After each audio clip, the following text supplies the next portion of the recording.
자, 5월 10일 일요일. 네, 반갑습니다. 오후 3시 58분입니다. 어제도 이제 영상을 좀 이렇게 찍어 드리면서 올려드렸었습니다. 너무나도 참 진짜 황당하고 충격적이어서 어제는 진짜 오로지 내용만 담아서 올려드렸는데 그래도 좀 많은 분들이 봐주셔서 정말 감사드립니다.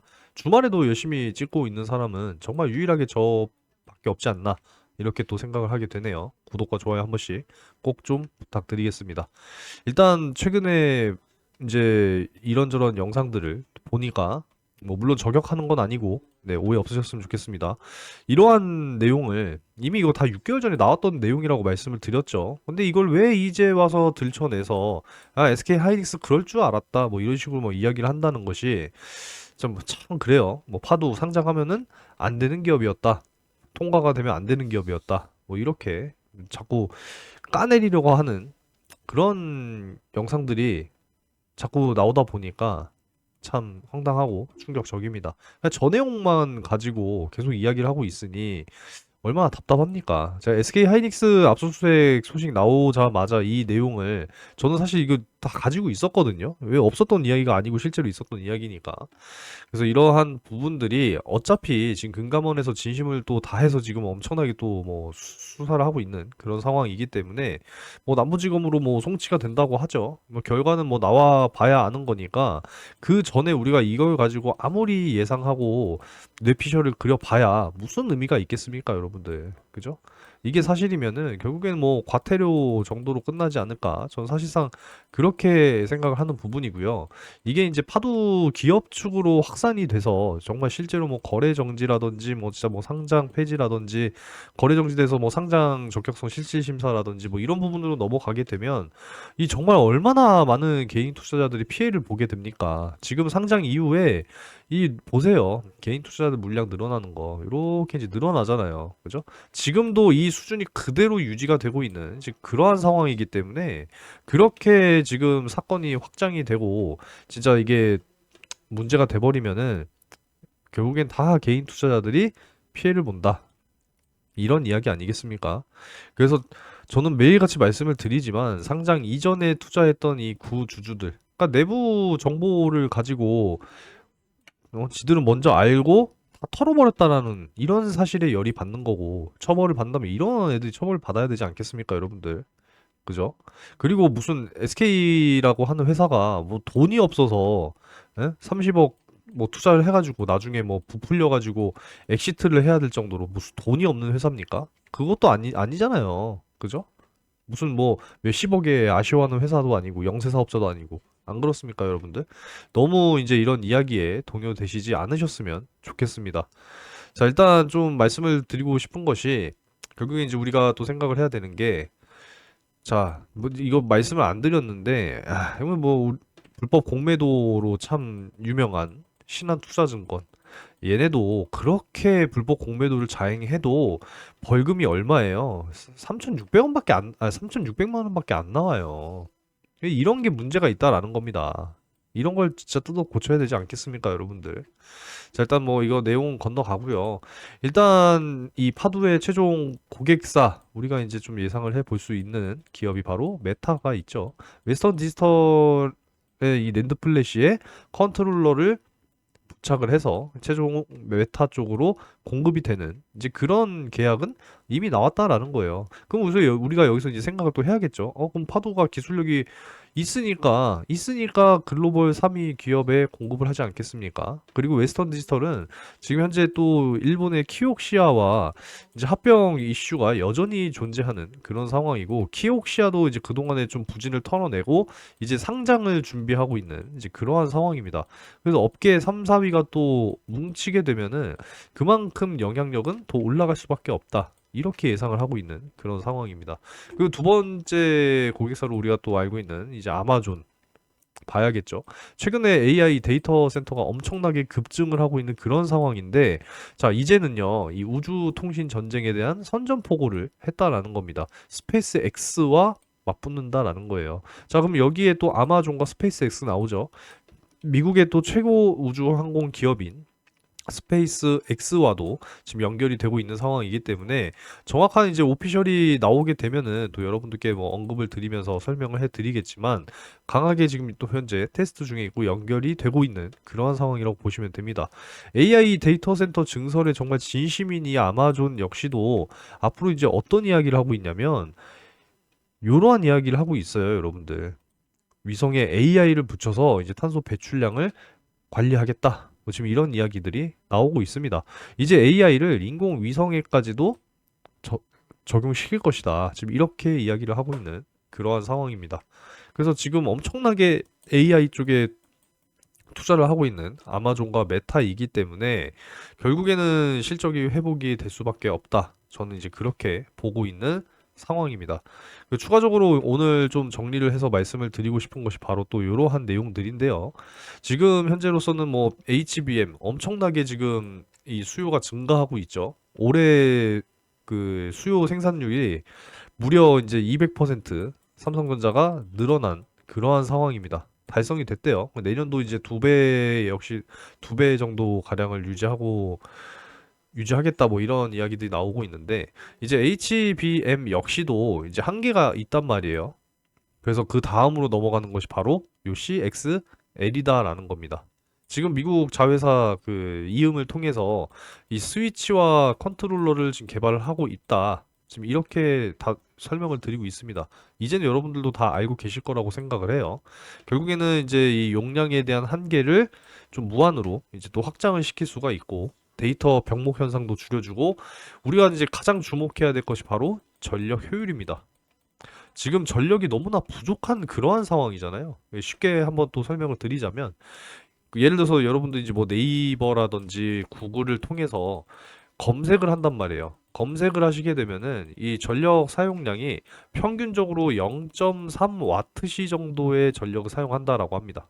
자, 근데 예를 들어서 이제 구글 AI, 챗 GPT인 뭐 제미나이에게 검색을 뭐 하거나 이제 물어보게 되면은 AI를 통해서 검색되는 경우에는 전력의 사용량이 평균적으로 2.9와트시의 전력이 사용된다라고 해요. 그러면은 지금 보세요. 거의 뭐 10배에 가까운 수치이기 때문에 그만큼 지금 AI 데이터 센터의 증가와 함께 같이 지금 늘어나야 하는 것이 바로 전력 수요다라는 겁니다. 그 전력 수요도 전력 수요지만 결국에는 전력을 얼만큼 효율적으로 사용하느냐가 앞으로 또 정말 핵심 기술이 될 전망이거든요. 그렇기 때문에 결국에는 이제 이 CXL 시장으로 넘어갈 수밖에 없는 그러한 상황이라고 설명드릴 수가 있습니다. 자, 그래서 보시게 되면은 이 CXL 같은 경우에도 지금 여기 삼성 CXL 메모리에 대한 이제 모습인데 여기 보시면은 CXL 컨트롤러 보이시죠? 삼성전자 같은 경우에도 컨트롤러를 생산하지만 외부에서 경쟁을 하지는 않아요. 다 자기들 자사 제품에다가 다 이제 결합시키고 탑재시키지. 이걸 삼성전자가 외부에서 경쟁을 하면은 사실상 파도의 경쟁력도 떨어질 수밖에 없겠죠. 삼성전자 앞에서 뭐 비빌 수 있겠습니까? 하지만 외부로 경쟁하지 않기 때문에 그래서 이제 파도를 포함한 많은 팹리스 기업들에게도 기회가 파생이 된다라는 거죠. 그래서 이런 부분들을 좀 생각하셔야 되고 이제 CXL 2.0 같은 경우에는 이제 CXL 스위치가 중요한 역할을 하게 되는데 이제 이게 2.0은 이미 끝났고 개발이 3.0으로 이제 넘어가는 그런 상황인데 이 스위치가 더 많이 필요해요. 더 많이 필요하고 여기에 추가적으로 이제 컨트롤러가 필요하기 때문에 이 CXL 3.0 시대가 굉장히 중요하다. 이렇게 말씀을 드릴 수가 있겠고요. 이 2028년이 되면은 이제 CXL 3.0이 대부분 이제 AI 데이터 센터에 적용이 될 것으로 전망이 되기 때문에 앞으로 시장 규모는 20조 원 정도가 형성이 될 것이다. 이렇게 지금 전망이 되고 있는 그러한 상황이기 때문에 앞으로 파도에 대한 기대는 더욱더 지금 높아질 수밖에 없는 그러한 상황이라고 보시면 됩니다. 추가적으로 CX에 관련주 뭐 많죠? 엑시콘, 뭐 네오셈, 뭐 퀄리타스 반도체 뭐 많이 있는데 결국에는 이제 컨트롤러를 만드는 회사는 파도다라는 겁니다. 여기 뭐 추가적으로 이제 오픈 엣지 테크놀로지 같은 기업도 컨트롤러를 개발하고 있는 그러한 상황인데 이미 뭐 파도 같은 경우에는 지금 뭐 3, 4세대 컨트롤러 역시도 잘 지금 매출이 일어나고 있는 그런 상황이고 올해 이제 5세대가 기대가 되고 있다라는 거죠. 매출 발생. 그리고 이제 벌써 6세대를 개발하고 있는 그러한 상황입니다. 그래서 어느 정도 기술력은 사실상 입증이 됐다라는 거예요. 그렇기 때문에 글로벌 3위 웨스턴 디지털과 계약을 할 수 있었다. 우리는 이렇게 생각을 해야 된다라는 겁니다. 그래서 이제 조만간 또 24년 1분기 파도의 실적이 발표가 될 텐데, 제가 뭐 어제 영상에서도 말씀을 드렸지만 1, 2분기는 사실상 기대할 만한 수준이 아니다. 라고 이제 IR에서 이지호 대표께서 이야기를 했기 때문에 이제 작년 4분기 이 44억 매출 수준에 좀 비슷한 정도의 수치가 나와준다라고 하면은 지금의 주가는 좀 그대로 유지가 되지 않을까라고 생각을 하고 있는 것이고요. 조금 더 개선이 되는 그런 이제 매출을 발표하게 되면은 주가는 조금이나마 반등을 할 수 있지 않을까. 이렇게 생각을 하고 있는 겁니다. 그래서 2분기가 지나고 하반기가 되는 이제 3분기부터는 좀 의미 있는 실적의 증가가 나오지 않을까. 그래서 세 자릿수 억대의 이 매출. 그러니까 저는 그냥 뭐 다른 것보다도 그냥 100억 정도의 이 매출 실적만 나오게 된다면 지금의 주가는 다시 한번 좀 상승이 나오지 않을까. 이렇게 지금 예상을 하고 있다라는 거예요. 앞으로 꾸준하게 실적이 개선이 되는 모습을 보여준다면 결국에는 이 모건 스탠리의 목표가 53,000원을 향해서 가는 그러한 여정을 보여줄 수 있지 않을까. 저는 이렇게 감히 예상하고 있는 그러한 상황이기 때문에 여러분들께서도 확실하게 응원을 하셔야 된다라는 거죠. 지금 뭐 월가 기대주 웨스턴 디지털 같은 경우에는 꾸준하게 지금 목표가가 상향이 되면서 주가 역시도 꾸준하게 이제 상승이 나와 줄 것이다. 이렇게 지금 예상을 하고 있는 그러한 상황입니다. 지금 뭐 엔비디아는요, 뭐 엄청나게 지금 목표 주가가 상향이 되고 있는 이제 그러한 상황인데, 뭐 간단하게만 좀 보여드리자면은요, 제가 어제 내용을 좀 올려놨는데 잠깐 찾아보겠습니다. 무려 이제 1350달러까지도 목표 주가가 이제 상향이 됐다 뭐 그런 이야기를 제가 또 전달을 해 드렸었는데, 자 일단은 뭐 워낙에 내용이 많아서 잠깐 한번 좀 찾아보도록 하겠습니다. 아마 요쯤 나와 있을 텐데, 자, 바로 이제 요 내용이죠. 이제 22일에 엔비디아의 실적 발표가 이제 또 예정이 되어 있어요. 미국 현지 시간으로. 그래서 HSBC는 1050달러에서 무려 1350달러까지 목표 주가를 상향해 버립니다. 그만큼 이제 이 AI에 있어서 반도체 기업들, 빅테크 기업들이 결국에는 엄청난 성장을 한다. 여전히 뭐 잠재적인 성장 능력이 있다라고 판단하고 있는 그러한 상황이라고 보시면 되겠습니다. 지금 뭐 꾸준하게 낸드 플래시에 대한 이제 이 수출 데이터 역시도 이제 증가하는 그러한 모습을 지금 작년과 비교를 하더라도 올해가 좀 확실히 높은 지금 그러한 상황이죠. 낸드 플래시는 확실하게 지금 성장을 했습니다. 작년보다. SSD 같은 경우에도 보시게 되면은 작년에 이제 요 수준보다도 좀 높아지는 그러한 모습을 보여주고 있기 때문에 결국에는 회복이 될 것이다. 이렇게 지금 말씀을 드리고 있는 상황입니다. 그래서 이제 뭐 그동안에 말씀을 계속 드려왔지만 이 아마존 같은 경우에도 여러분들이 이제 안 쓰시는 분들은 안 쓰시겠지만 많은 이제 데이터들을 저장하기 위해서 클라우드를 또 많이 사용을 하고요. 전 세계적으로. 이제 아마존 웹 서비스 AWS라고 부르죠. 기록적인 성장을 보여주고 있는 그러한 상황이라고 말씀드릴 수가 있겠습니다. 그래서 AI 시대의 정말 최대 수혜주예요. 클라우드 시장이 폭발적인 성장을 하고 있는 그러한 상황이기 때문에 데이터 센터는 더 지어야 되는 그러한 상황이고요. 역시나 전력 효율도 끌어올려야 되는 이제 그러한 상황이기 때문에 결국에 데이터 센터를 지으려면 결국에는 메모리 뭐가 들어가야 돼요? QLC, SSD 이런 부분들이 결국에 수요가 늘어날 수밖에 없다라는 겁니다. 이게 가장 이제 고용량 데이터를 저장할 수 있는 가장 효율 좋은 SSD, 저장 이제 데이터 저장 장치라고 불리는 QLC, SSD 되겠습니다. 그러니까 결국에 컨트롤러 같은 경우에도 워낙에 이제 중요한 핵심 부품이라고 또 이야기를 할 수가 있기 때문에 앞으로 우리가 좀 꾸준하게 지켜봐야 하는 그러한 상황이다. 이렇게 말씀을 드리고 있습니다. 지금 뭐 일본 같은 경우에는요, 반도체 지원을 위해서 정말 역대 최대 예산을 편성했다라고 합니다. 일본이 진짜 20년 전까지만 해도 이 반도체 강국이었잖아요. 우리나라가 이제 뒤집어서 올라오긴 했지만 이제야 좀 정신 차리고 반도체 르네상스를 만들겠다 하면서 지금 엄청난 금액을 지금 편성을 해서 지원하겠다. 이렇게 이야기를 하고 있습니다.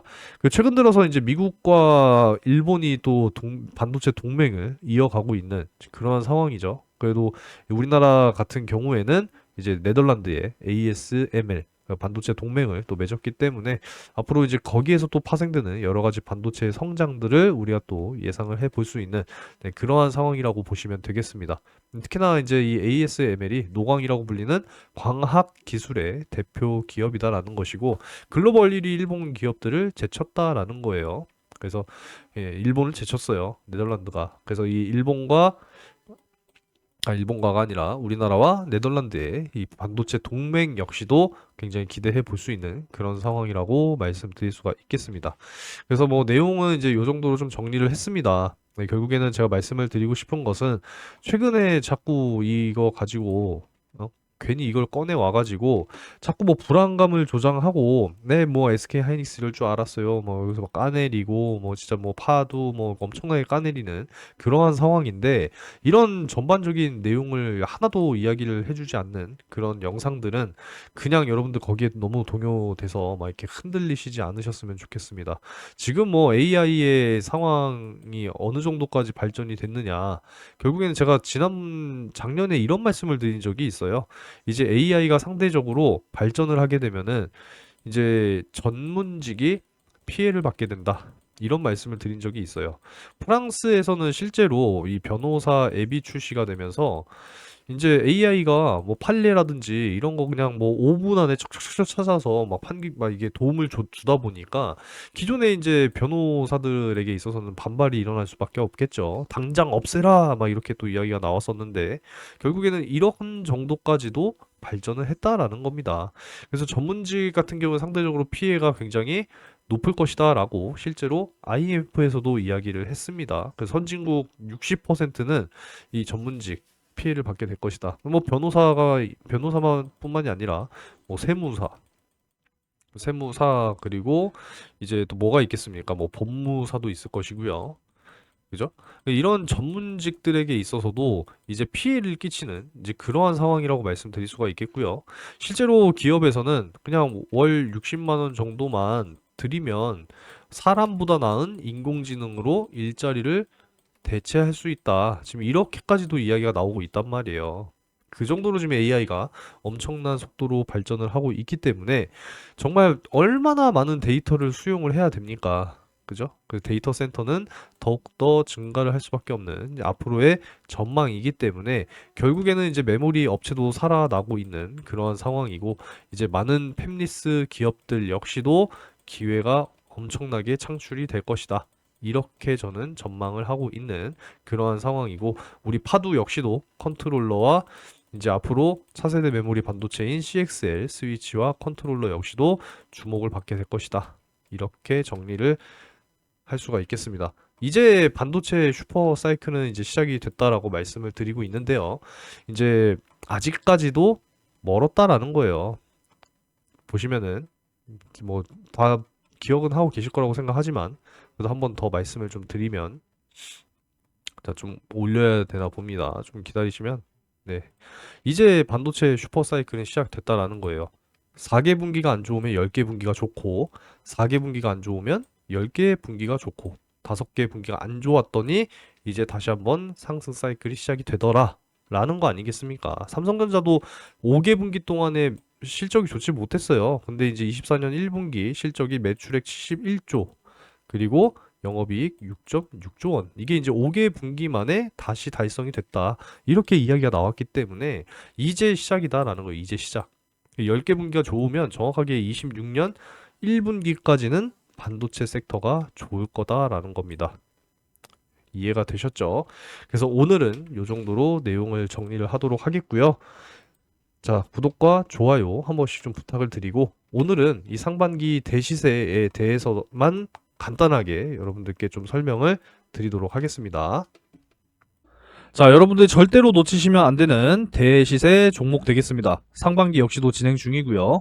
이제 최근 들어서 제가 늘 말씀드리고 있는 것이 반도체 슈퍼사이클이 시작이 됐다. 이런 말씀들을 많이 드리고 있죠. 그래서 앞으로는 정말 이 AI 반도체에 대한 어떤 필수 핵심 기술을 보유한 기업들이 굉장히 크게 주목을 받게 될 겁니다. 그래서 앞으로 굉장히 중요하다는 말씀을 드리고요. 마이크로소프트, 엔비디아 역시도 현재 실사 계획을 논의 중에 있는 그러한 기업이다라는 겁니다. 그래서 대규모의 공급 계약이라든지 기술 수출, M&A 이런 부분들까지도 지금 기대가 되는 그런 상황이기 때문에 현재 시가총이 1000억이니까 굉장히 중소형주죠.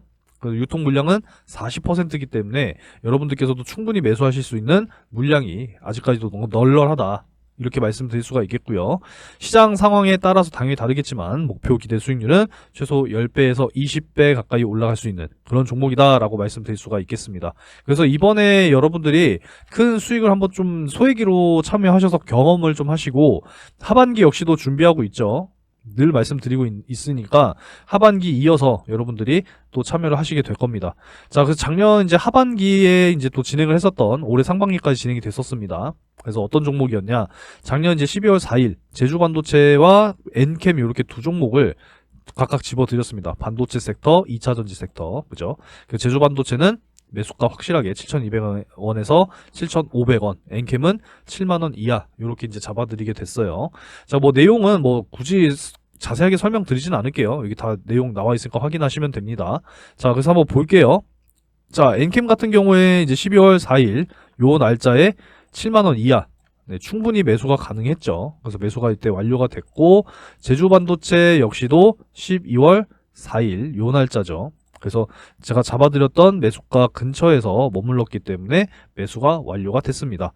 자, 그래서 언제까지 이제 끌고 가면서 마무리가 됐느냐? 자, 1월 22일 거의 이제 한 2달 가까이 이제 끌고 간 거죠. 제주반도체 같은 경우에도 3만원 이상 이제 올라가게 되면 수익 매도하자라고 말씀을 드렸고, 제주반도체 같은 경우에는 이제 요날 이제 마무리가 됐습니다. 1월 22일 고가 31,600원 확인되죠. 그래서 5배 가까운 수익으로 정리를 했습니다. 사실 고점이라고 하는 게 어디까지 올라갈지 몰라요. 그래서 어깨 부근에서 파는 게 굉장히 중요하다라는 거고 만족할 줄도 알아야 됩니다. 그래서 이제 이렇게 또 수익 실현을 완료가 됐다라고 말씀드릴 수 있고요. 자, 엔캠 같은 경우에는 이제 2월 20일에 매도를 또 이제 말씀드렸습니다. 이렇게 32만원 돌파할 경우에는 매수가 대비 4.5배 이상이니까 매도하고 눌림목 구간 재매수 타점 한번 더 다시 잡아보겠다 이렇게 좀 말씀을 드렸습니다. 그래서 엔캠 같은 경우에도 한번 볼게요. 엔캠은 2월 20일 요 날짜죠. 그래서 요 날짜에 최고 33만 8천원까지 상승이 나와줬습니다. 그래서 4.5배 이상 거의 5배 가까이 이제 수익이 완료가 됐기 때문에 충분히 이제 또 만족할 수가 있었겠죠. 꼭 10배, 20배 먹어야 되는 거 아닙니다. 그래도 5배 이상 크게 또 수익을 날 수 있다라고 하면은 여러분들께서도 반드시 참여하셔야겠죠. 그래서 이렇게 두 종목 수익이 완료가 됐다라는 것이고, 잘 따라와 주신 분들께서는 이렇게 또 크게 또 수익을 만들어 내실 수 있었다라는 겁니다. 좀 뒤늦게 들어오신 분들도 계세요. 하지만 뒤늦게 들어왔어도 이렇게 또 크게 또 수익을 만들어 드릴 수가 있었기 때문에 여러분들께서도 반드시 잡으셔야 하는 종목이다라고 말씀을 드릴 수가 있겠습니다. 절대 놓치지 마시고 경험 삼아서라도 꼭 참여를 하시기 바라겠고, 이번에 큰 수익이 경험이 됐다 그러면은 이제 확신을 가지고 하반기 역시도 참여를 하시기 바라겠습니다. 항상 말씀을 드리지만 이 바닥 구간에서 정말 이 박스권 안에서 대량의 매집이 들어온 이런 종목들을 여러분들이 잘 찾으셔야 된다는 거예요. 이런 종목뿐만 아니라 추가적으로 확실하게 모멘텀이 보유가 된 그러한 종목들을 발굴하는 게 여러분들이 생각하셔야 된다는 겁니다. 아시겠죠? 그래서 제가 준비해 놓은 정말 이 상반기 폭등할 종목 아직 늦지 않았으니까 꼭 참여하셔서 큰 수익 만들어 가시기 바라겠고요. 하반기까지 준비된 종목 여러분들께서도 꼭 참여하시기 바라겠습니다. 자, 참여를 희망하시는 분들은 상단에 010-3094-7608 번호로 대시세 요렇게 세 글자 문자로 남겨주시면 되겠습니다. 큰 수익 꼭 만들어 가시기 바라겠고요. 영상 여기서 마무리하도록 하겠습니다.